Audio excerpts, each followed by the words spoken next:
Cara, olha essa carta que o personagem desse livro recebe, que eu acho que é uma carta que o Kenzaburo Oe realmente recebe. Hoje em dia se fala muito dos haters, né? As pessoas que ficam na internet comentando coisas ofensivas nos posts, nos vídeos. Só que os haters já existiam desde a época em que as cartas são uma possibilidade.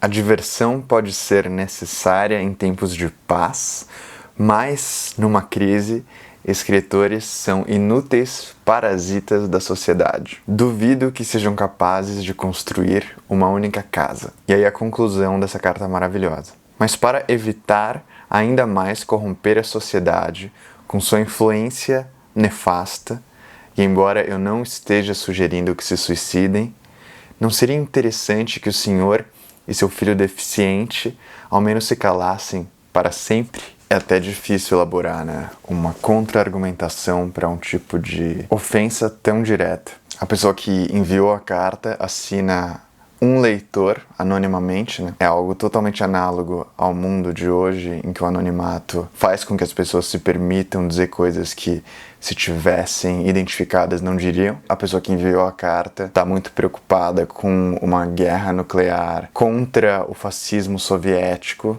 como ele coloca, que vai acabar com o mundo e todo mundo vai ter que se reconstruir do zero. O argumento dele é que um escritor não teria um papel em uma reconstrução de uma sociedade das cinzas. Acho que para as pessoas que vivem num mundo muito cercado de artistas, de pessoas das humanas, de pessoas que gostam de arte em geral, e música instrumental, e leitura, é muito difícil você ouvir esse tipo de ataque diretamente à figura do artista, mas eu não acho que seja uma opinião um pouco difundida. Na verdade, eu já escutei esse tipo de comentário em diversas ocasiões. Eu lembro de uma específica em que eu estava numa carona, voltando de Campinas, e dois engenheiros estavam, um dirigindo e o outro no banco da frente. E aí a conversa toda deles era meio idolatrando grandes empresários que trabalhavam em grandes corporações e que estava muito pouco ligado ao que esses empresários faziam, porque eles não falavam exatamente do tipo de trabalho ou do tipo de realização, mas falavam muito da capacidade de acúmulo de dinheiro. Então, basicamente, quem consegue juntar mais dinheiro em menos tempo é mais admirável. E aí ele começa a falar da classe artística brevemente, eu não lembro exatamente o que ele falou, mas era um tipo de desprezo muito irônico, assim. Era algo do tipo, meu, o que essa galera fica fazendo? Tô sem nada pra fazer à tarde, vou escrever um poema. É como se ele falasse da galera que trabalha com arte como uma galera que fica o dia inteiro sem fazer nada, usando um monte de droga, falando de como a vida é linda, e como se a arte e a sociedade fossem coisas completamente apartadas. E não respondi, não entrei numa argumentação, um embate ao que ele estava falando. Talvez devesse ter entrado, mas aqui era tão pouco argumentativo e tinha um tom tão de desprezo que acho que nem era muito um espaço onde a argumentação poderia fazer sentido. Agora, é claro que para mim também seria bem desconfortável me colocar nessa posição de defender a classe artística dentro daquele contexto, daquela carona com pessoas desconhecidas. Então, parte da razão pela qual eu não entrei numa discussão com ele é porque talvez eu não me sentisse capacitado para realmente trazer bons argumentos para aquela conversa. Eu estava no primeiro ou segundo ano da faculdade e eles eram bem mais velhos, então eu me senti um pouco intimidado também. E na época eu tinha muito menos inclinação ao debate que eu tenho hoje. Tem um poema da Zélia Duncan que eu vi no Instagram faz um tempo que fala sobre esse papel dos artistas na sociedade. Você não precisa de artistas? Então fecha os olhos, mora no breu. Esquece o que a arte te deu. Finge que não te deu nada. Nem um som, nem uma cor, nem uma flor na sua blusa, nem Van Gogh, nem Tom Jobim, nem um Gonzaga, nem Diadorim. Você vai rimar com números, vai dormir com raiva e acordar sem sonhos, sem nada. Tem uma história que eu sempre gosto de pensar quando eu falando dessa questão da arte.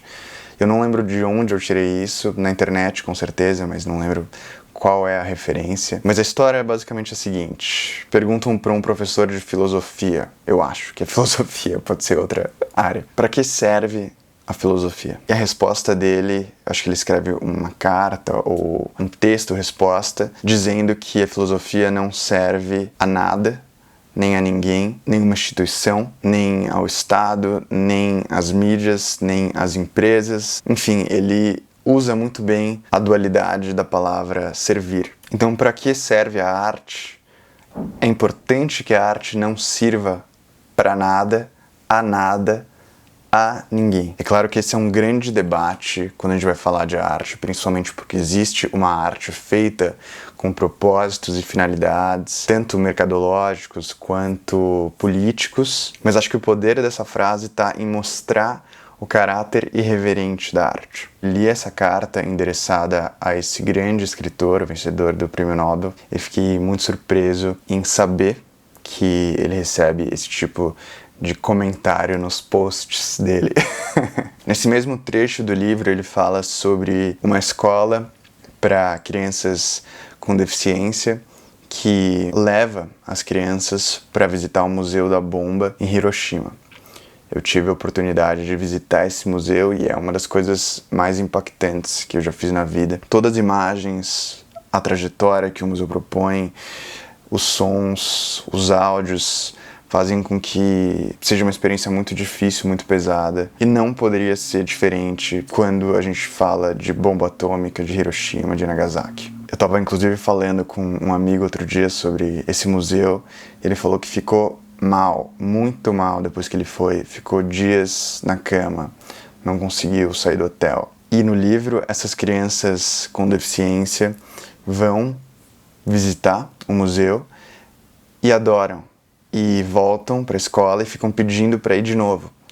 Só que os pais das crianças não querem que as crianças voltem ao museu. E o narrador do livro produz uma reflexão sobre como isso é para ele, enquanto pai de uma criança com deficiência. E ele fala que é muito difícil você entender até que ponto essas tragédias foram compreendidas ou não pela criança e até que ponto esse tipo de impacto violento tem ou não uma implicação psíquica severa na vida da criança. Uma das coisas que mais me tocou quando eu fui para Hiroshima foi imaginar aquela mesma cidade com várias crianças brincando na rua, com as pessoas indo trabalhar, aproveitando o dia no parque, imaginar o assassinato de todas as pessoas ao meu redor.